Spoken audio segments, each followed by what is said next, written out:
The following announcement has been paid for by the NCO. You're pretty good, but you're no Connor Oberst. Good evening. I'm so close to the mic that my mustache is getting caught in it. Hey, everybody, what's going on? This is Fizz. This is Fizz vs. Shady, round 2. This is it. Should be a good time. Should be a good match. I'm planning on winning, as I normally do. Special T-Tar lead seems right, because I figure he's either going to lead Rotom or Alakazam, and I feel good against either one of them. He's going to go for the Thunder Wave here, and I am going to set up the rocks because I know that he doesn't have removal. Rocks are going to be super important in this game, and whatever. So he's going to paralyze me? Whatever. I was like, I full on expected to take the Will-O-Wisp here, and then I expected him to like stay in and do something else, but it looks like he's going to paralyze me and go for the Volt Switch, which is fine. I knew he was going to Volt Switch, so I didn't want to reveal the Ancient Power yet. Go right for a Dark Pulse, because I'm special. So after Dark Pulse, Sand, and Rocks, this Milotic takes a ton of damage. Whittles it down pretty dang far, which feels good. And I don't want to take a Scald, so I'm gonna switch into the Machine Gun Carly Anderson. I figured that he might recover here. I mean, he did just take a whole bunch of damage, but so I figured this would be a good switch. However, he went for Scald, and I reveal I'm not Dry Skin, and now he's probably having Deja Vu, because he probably also sees that I'm taking sand damage, and he goes, oh snap.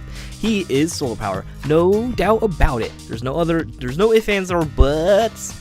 I thought that he might go for Mirror Coat, so I go into Tyranitar to take it, but alas, he just recovers, and I was like, oh, it's turned too late, Shady, come on. But he recovers, he gets all that stuff.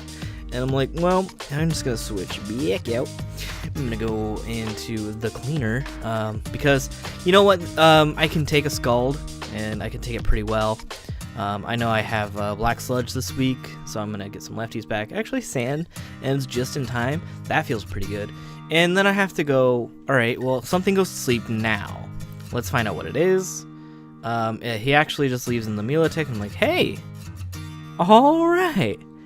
And I really want to go for Quiver Dance here, but he does still have Rotom H, which is going to resist the Bug Buzz, and it will be able to take it really well. So in fact, I am just going to go straight for the Bug Buzz right off the bat, and just get damage on something whenever he wants to switch in on it. So I Bug Buzz Jirachi. It does a hefty amount, and I'm like, okay, this is not a bulky Jirachi, it is some sort of Scarf or something. It's offensive. Last time you brought a Custap one, and that was weird, but that was kind of cool. He played Rocks here, and I was like, okay, so he's probably that one again with like the Healing Wish, Custap, whatever, and that's fine. I am Banded Garchomp, and I go for Earthquake. Yeah. I really wanted to go for Aqua Tail, because I thought for sure, and 7 years ago, that Rotom H would come in on this Earthquake so easily. But he brings the Milotic, and Milotic, actually, he sacks it to Banded T-Tar. Feels pretty good, actually. Now he's going to bring in Venusaur, and I have to decide something that wants to go to sleep, because he's probably going to sleep something. So I go into Togekiss, actually.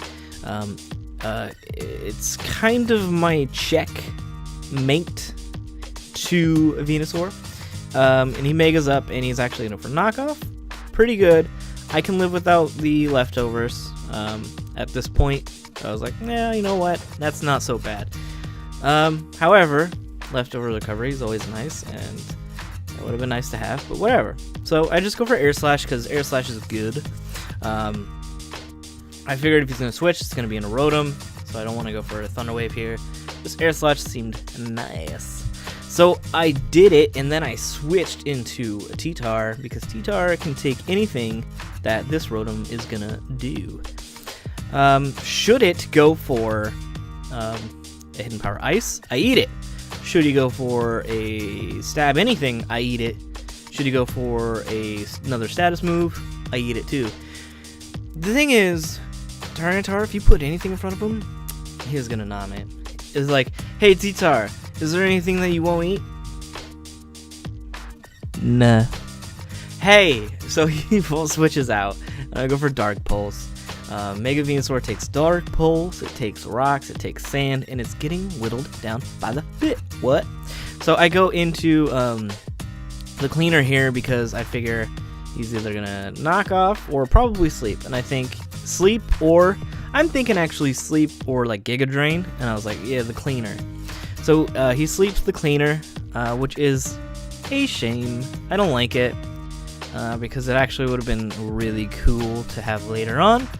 So, but I'll have to switch out here, and I go into my boy because I figure that he can take pretty much anything that's gonna happen. He actually goes for Hidden Power Flying because Chestnut ruined his whole entire day last time, and it's kind of why we didn't bring it this time. I decided Outrage was really good because I figured this was my dumb play because I didn't think Jirachi was Scarfed, and I knew that Outrage actually had a pretty good chance of KOing a Jirachi from here if it's not bulky. He Ice Punches me because he's Scarfed. He wins. He goes faster, but he takes the rough guy. I bring in Charizard, and I'm like, okay. The thing about Charizard is something dies. Ice Punch is neutral. I can Roost or Fire Blast. So Drought happens. Feels pretty good. And he goes for Ice Punch. I'm like, oh, that's fine, I suppose. I go for Fire Blast because I'd rather have this thing dead than not dead, considering it's his Scarfer. But you know, whatever, because my Scarfer faster than his Scarfer, unless he's Scarfer two things. Now, this is Deja Vu. I go for Fire Blast and I miss on the sub, which is stupid. But he gets the Psychic off and is behind a sub. I'm like, I'm not gonna let this happen, boy. I'm gonna bring in the Machine Gun, Carl Anderson, who is in the sun and ready to sweep with Hyper Voice Deja Vu, boy. Does the sub block the noise? Cause he's bringing the noise. Now he's gonna bring in Sharpedo. He's gonna protect him like. I'm so faster than that piece of garb shark. He's not even a full shark. It's half a shark. Sunlight fades. I do the calc because I'm worried. Does not matter. Oh. So Shady hit protect twice in a row. And that's not good. That's really good. So I switch. He waterfalls. I'm like, okay. I do a calc. I'm like, hey, Togekiss can actually live waterfall after the rocks. Hey, alright. He actually has a chance at living the Ice Fang after the rocks, which I did not calc, but I mean, whatever.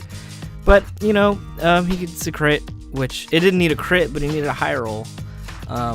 So that, and then all I have in my life is this Tyranitar, who's gonna take rock damage and then die to waterfall, and then the Machine Gun comes in and he dies also. So last game of the season, Shady appeases his fans, and I take another loss. I end the season at 9-3, pretty damn respectable. As far as I know at this point, I'm in the first place in my division. However, I'm not first place in the conference, but as it appears to me, at this point in time, I've not seen some of the scores roll in, but it looks like week 1 of the playoffs, I'll be playing John. Remember what happened last time, John? I fucked around. I saw your strats. You didn't see mine. Now, it's game on, buddy. It's game on. Shady didn't matter. The game against you last time didn't matter.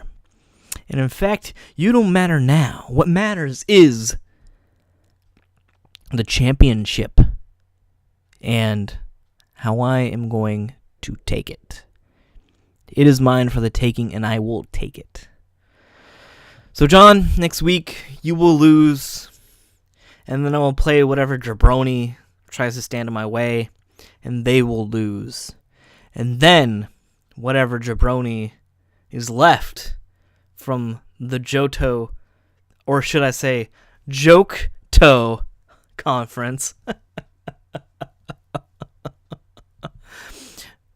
they're going to do the job, brother. Because Fizz don't do jobs.